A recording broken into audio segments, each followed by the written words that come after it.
Metropole Debrief is a dialogue. Everyone has a say, and we want to go through some of the feedback that you've been sending and some of the thoughts and comments that Kenyans and both Tanzanians have shared online with regards to remarks that were made by Martin Shigella, who is the Regional Commissioner for Tanga region in Tanzania. Now, as we also earlier in Victoria Munge's package, the Regional Commissioner was very agitated at President Uhuru Kenyatta's remarks to cease movement of people across the border into Kenya from Tanzania and vice versa.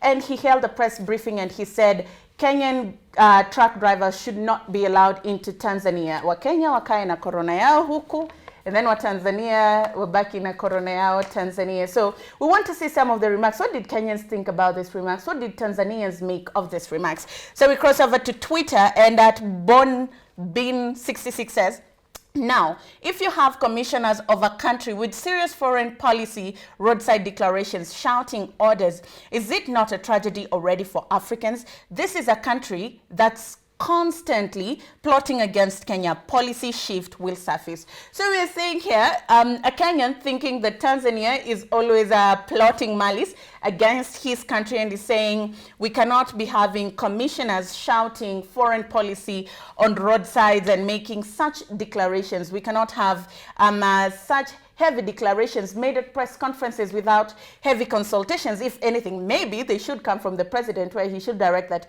Kenyan truckers should not get into Tanzania. But you can see that years and years later, look at this, constantly plotting against Kenya. So our problems are deeply rooted. Let's take a look at another tweet. At Chelsea Jones says, Tanzania doesn't even have updates on their numbers. Do they even test people randomly? Then I thought majority of drivers found with COVID-19 were Tanzanian drivers. No hard feelings, but the management of Tanzania should grow up. While most of the Tanzanian drivers that came into Kenya and were being tested were found to have coronavirus, unlike when they were tested in Tanzania and they were found negative and they were even given a certificate of clearance.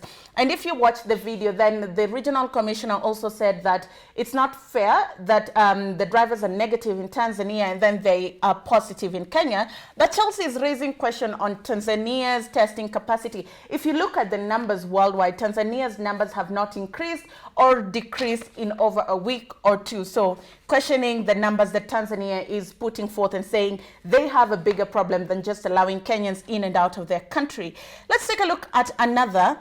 At Jeff 10 751 899 says, politics aside, Tanzania has always been that stubborn unless you came to Kenya last month. I don't like Uhuru, but he has tried to befriend Tanzania. Remember, Tanzanian authorities at once refused to admit goods from Kenya, including dairy products, amongst others. We mentioned this at part 1 of our show, where they refused Kenyan dairy products and even confectionaries to go into their country because they claimed Kenya had used zero-rated imported sugar to make those products. And also in Amunga's package, she mentioned that Kenyan goods have been auctioned at Tanzanian borders, and there was a time that the Tanzanian government banned Kenyan chicks that were being taken into Tanzania. So this is nothing new. We have seen that kind of rivalry from Tanzania and quite harsh measures. Let's take a look at another.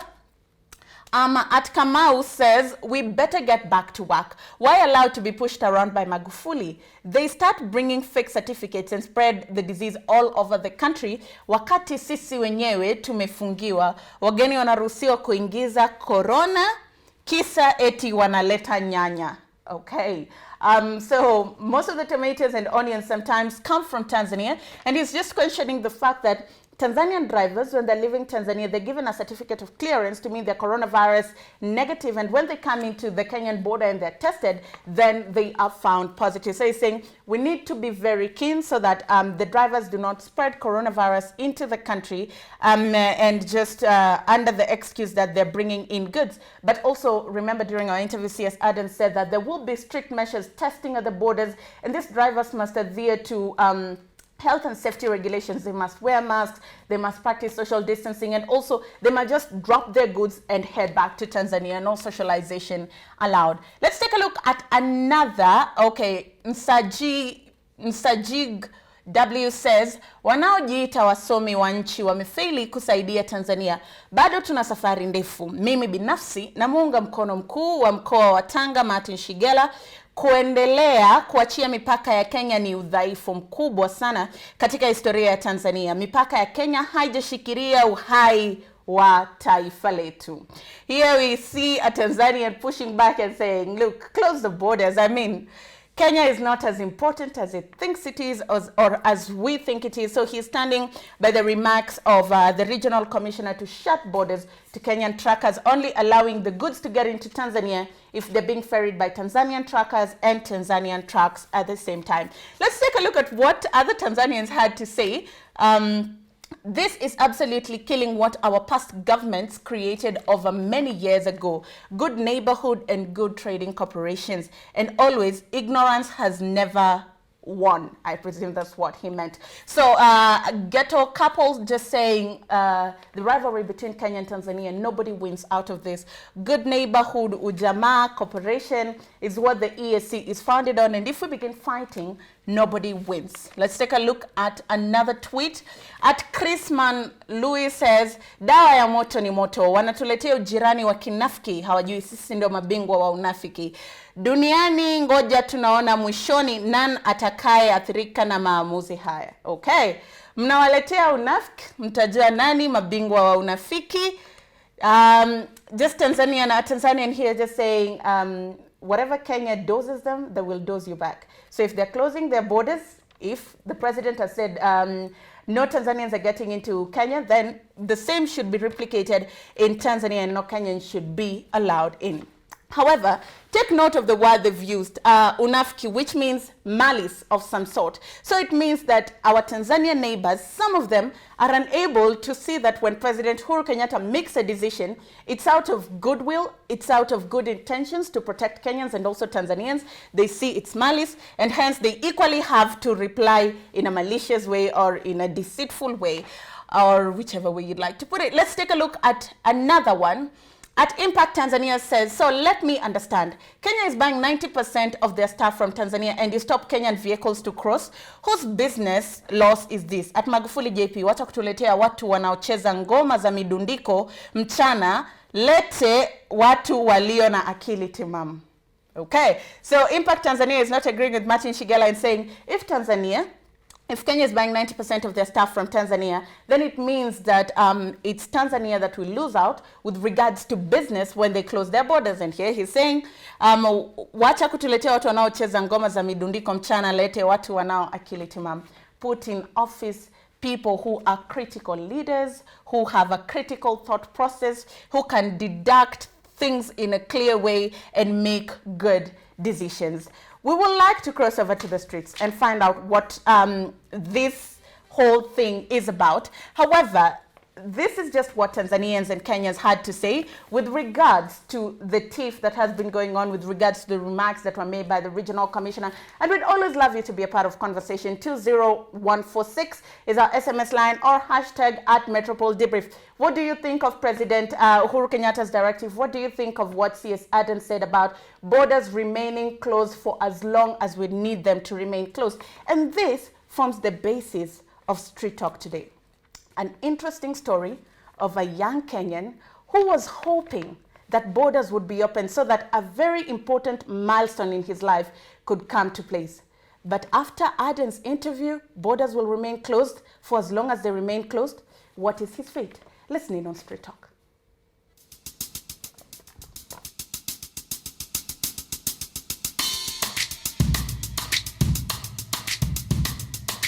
Imagine months of preparation, setting dates. Imagine sending out invitation letters to friends and family. Imagine the hassle of getting an appropriate venue for your event, only to wake up one morning that you cannot hold your event. Well, Richard, a TV news director, tells us about how the COVID-19 pandemic has impacted his life. I was to do wedding by this weekend that tunakuja on Saturday, but now it has become impossible because of the effects of COVID-19 that is happening all over the world.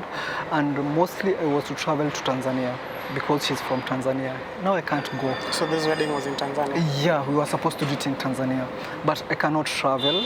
we have prepared everything, friends, contribution and everything. Right now it's just like talking to my friends and trying to tell them this thing cannot happen and we have to push it ahead. But now there is another question, even if we push it ahead, until when? Did you like automatically halt everything and stop everything? What was happening now between now and the time that things went bad? Yeah, we had done some booking, like storage food, storage vehicles, photography and everything. Now it's like we have to talk to those people. I've been communicating to them, she's been communicating to them, but hao watu nao ushawape pesa. Mwisho wa siku hao anasema kazi ilikuwa yeye, shida si side yake. Na sisi shida iko pande yetu, ni janga tu lilitokea that inaleta issue yote.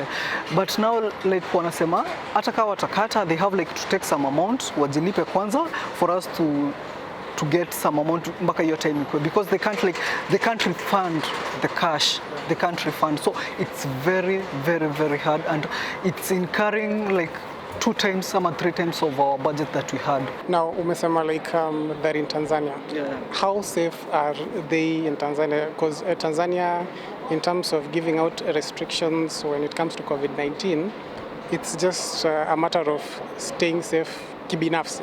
The most thing that she's doing, and I've been telling her most of the time, is to avoid going out so much, unnecessary going out. And if we are buying some things for the wedding, in case everything will happen, we do them online. Like we talk to the people, they deliver at home. Now, again, when it comes to wedding, kuna kwanga na ile like you include family members. How did they take the ban itself? Like right now, because for me, her family is on the other side, my family is on this side, so I was supposed to take part of my family to go to the wedding, but now it's very, very, very, very hard. So the only thing that I have like right now is like I'll have to take myself because I'm the groom, you know, everything of the wedding. So far it's like me and my friends, but for the family, maybe in future I can bring them. We can bring the family from the other side, they come visit on this side when everything will be fine, and my family can go on the other side anytime when we go to visit them. Are you planning on having like probably 2 events, which to me I think it's going to be like more expensive as compared to if you would have just held one? Okay, right now we are not doing a big wedding. We just want like we make it official. I got married to her, she got married to me. And then the party thing, the ceremony thing, we can do it later. So the most important thing will be my marriage to her right now. Because we can't keep on postponing it. We never know when everything will be back to normal. Last words for people who have been affected by this COVID-19 and who are expecting to get married. What would you tell them? What I can give them the advice is don't give up. Because this is just a thing that will come and will pass. The most important thing, love each other, communicate, make sure you get tight at this moment. At this time is when you know someone very well, because most of the time you're at home, maybe you're at home, you're not working, you're working at home. So you get them to know them better and each and every day. And just love them, don't give up. This thing will end. At the end of the day it will end, and just keep safe. Keep safe. Because don't rush into things and get infected. You may lose your life. Yeah. After all, the marriage will be there, and just love each other. There you have it. That's Richard's story. There you have it. We decided to do Street Talk a little bit differently to bring it up close and personal so that we get to understand the magnitude of COVID-19, and not just COVID-19, how some of these restrictions that we put in place just to stay safe is disrupting life. But as he says, maybe coronavirus is not going anywhere anytime soon, and we have to adapt to the new normal. We salute his courage, we salute his strength, and also his grace during these really challenging times. Before we end the show, time for Debrief Take Home. For Debrief Take Home today, I want to lift from Richard's wise words. He said we must love each other, we must care for each other, we must communicate is the word he used. As neighbors, Kenya and Tanzania, one, we must love each other just the way he loves his girlfriend, his fiancée, and soon-to-be wife. We must communicate with each other, irrespective of what President Magufuli says or what Martin Shigella says. We must find a middle ground and actually communicate with one another. And most importantly, we must be tolerant towards the other. As Richard says, one of these fine days, Corona is going to disappear from this planet. Or if it doesn't, we will find a way of living with it. And then, if we've torched all the diplomatic bridges between us, how do we go back to living our lives? It is a new normal, I get it. But how do you continue living if you don't have a good relationship with your neighbors? In West Africa, they say the tongue and the teeth live in the same mouth. And sometimes the teeth will bite the tongue. Not out of malice, sometimes it's accident. The tongue will be sore, it will swell, but a day has to come when the mouth has to go back to eating, because that is key to the survival of the human body. We will have our fights, that's normal, the tongue will be bitten by the teeth, but the most important thing is our ability to overlook our differences, respect the other person's way that they've chosen to live their life. Man eat nothing, man eat man, that is their choice.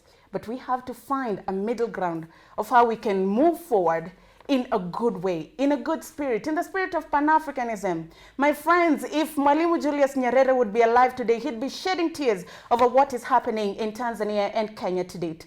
We must do better. We can do better. And we ought to, the children of Richard and his fiancée and our children, to do better. We don't need to drag them into this mess. They deserve to live in a place where the two neighbors have a good relationship, where they can freely intermarry and continue doing business. That has been all for today. However, always know that you can be a part of our conversation. Talk to us on social media at Ondiro Ganga, at Metropole TVKE. On Twitter, you can always use the hashtag Metropole Debrief, or you can send us an email, metropoletv@metropole.co.ke. Until next time, enjoy the rest of your viewing.